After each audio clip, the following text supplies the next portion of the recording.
Oh la Kétale, donc je vais vous faire l'analyse du match d'hier soir entre le Portugal et l'Iran. Donc en premier je vais analyser le match des Iraniens et en deuxième celui des Portugais. Et juste une petite parenthèse, les lunettes, c'est juste on va dire pour rendre la vidéo plus marrante, même si la vidéo est très sérieuse.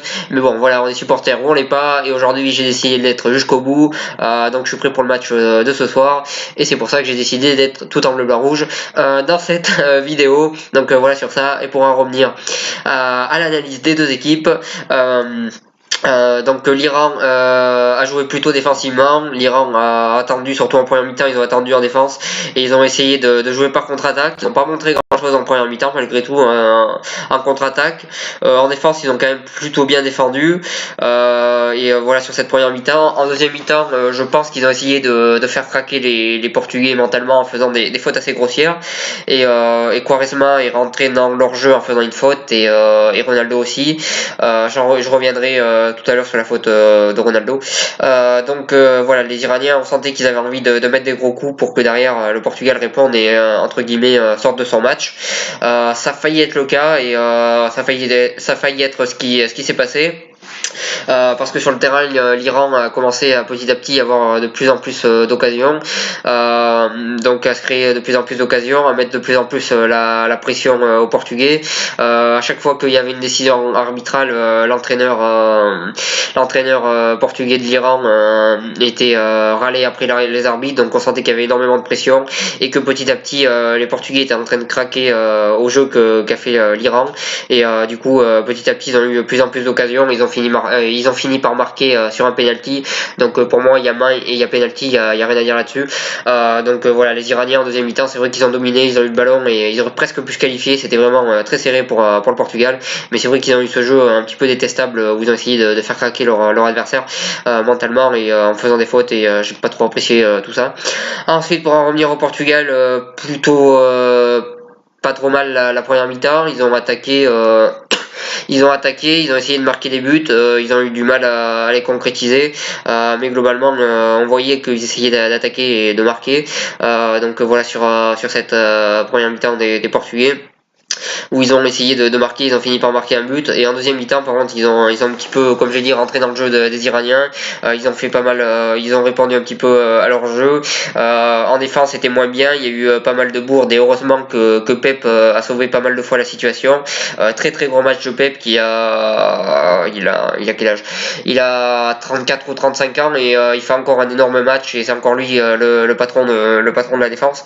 Voilà sur ça, un énorme match de Pep qui a un petit peu sauvé le Portugal sur plusieurs situations.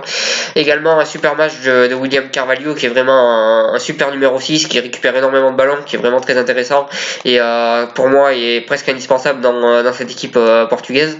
Après, Ronaldo a fait un match moyen, voire loupé, il rate le penalty, bon ça après ça peut arriver, mais au-delà de ça, c'est vrai qu'il a globalement raté son match.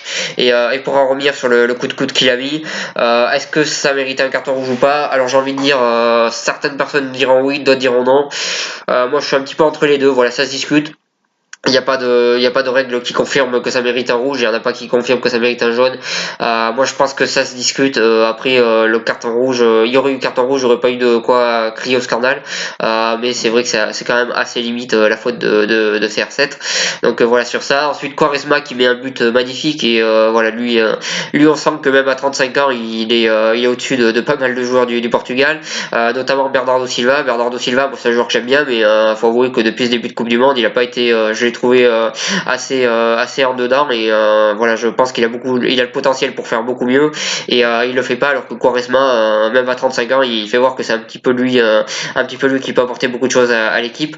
Donc c'est dommage de ne pas voir les jeunes joueurs être à son niveau et suivre son exemple, même si je suis très loin d'être un fan de Quaresma. Voilà sur ça. Le Portugal qui se qualifie dans la douleur. qui a eu énormément de difficultés. Donc voilà, les Iraniens leur ont posé énormément de difficultés. Malgré ça, ils ont réussi à se qualifier et à finir deuxième du groupe. Alors après, j'ai envie de dire qu'ils auraient pu finir premier du groupe vu ce qui s'est passé dans le deuxième match. J'ai pas regardé le deuxième match, mais voilà, j'ai vu le résultat. Donc c'est vrai qu'ils auraient gagné, ils auraient fini premier. C'est dommage pour eux. Je pense qu'ils ont raté une belle occasion de finir premier.